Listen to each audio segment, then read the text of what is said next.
ప్రభుత్వం ప్రతిష్టాత్మకంగా నిర్వహిస్తున్న తెలంగాణ రైజింగ్ గ్లోబల్ సమ్మిట్కు సర్వం సిద్ధమైంది. భారీగా పెట్టుబడులు ఆకర్షించడం ద్వారా ప్రముఖ కంపెనీలకు గమ్యస్థానంగా రాష్ట్రాన్ని ప్రపంచానికి పరిచయం చేసే వేదిక రెడీ అయింది. అన్ని రకాల ఉత్పత్తులను మన రాష్ట్రంలోనే తయారు చేసేలా చైనా ప్లస్గా తెలంగాణను తీర్చిదిద్దాలన్న లక్ష్యానికి దిశానిర్దేశం చేసేందుకు 2 రోజుల అంతర్జాతీయ సదస్సుకు సర్వాంగ సుందరంగా ముస్తాబైంది. రంగారెడ్డి జిల్లా కందుకూరులోని ఫ్యూచర్ సిటీలో 100 ఎకరాల విస్తీర్ణంలో జరగనున్న ఈ సదస్సుకు 44 దేశాల నుంచి 154 మంది ప్రతినిధులు హాజరవుతున్నారు.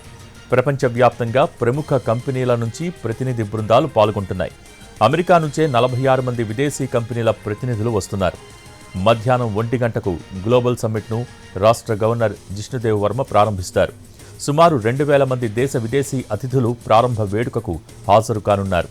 అత్యాధునిక హంగులతో ఏర్పాట్లు చేశారు. మధ్యాహ్నం 2:30 గంటలకు సీఎం రేవంత్ రెడ్డి ప్రసంగిస్తారు. తెలంగాణలో ప్రజాపాలన, పెట్టుబడుల అవకాశాలు, ప్రభుత్వం అందించే సహకారం, విజన్ 2047 డాక్యుమెంట్ లక్ష్యాలు, భారత్ ఫ్యూచర్ సిటీపై వివరిస్తారు. అనంతరం సదస్సులో అంతర్జాతీయ ఆర్థికవేత్తలు, నిపుణులు మాట్లాడతారు. మధ్యాహ్నం 3 గంటల నుంచి రాత్రి 7 గంటల వరకు ఒకేసారి 4 హాల్స్లో వేర్వేరు అంశాలపై 4 చర్చాగోష్ఠులు జరుగుతాయి. మొదటి రోజు సదస్సులో ప్రగతి, సంక్షేమ పథకాలు, అమలు తీరు, ఫలితాలు, విద్య, వైద్యం, వ్యవసాయం, మహిళాభివృద్ధి, యువత, నైపుణ్యాలు, ఉద్యోగాల కల్పన, పారిశ్రామిక అభివృద్ధి తదితర అంశాలపై సంబంధిత రంగాల నిపుణులతో చర్చాగోష్ఠులు ఉంటాయి. రేపు ఉదయం 10 గంటల నుంచి సదస్సు ప్రారంభమవుతుంది.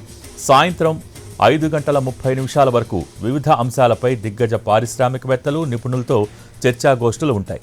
రెండో రోజు సదస్సులో కాలుష్య నివారణ, పర్యావరణ పరిరక్షణ, మౌలిక సదుపాయాల కల్పన, స్వదేశీ, విదేశీ పెట్టుబడుల ఆకర్షణ, పరిశోధన, అభివృద్ధి రంగాల్లో భాగస్వామ్యాలు, $3 ట్రిలియన్ అభివృద్ధికి రాష్ట్రం ఎదగటానికి చేపట్టాల్సిన కార్యాచరణ ప్రణాళిక తదితర అంశాలపై చర్చిస్తారు.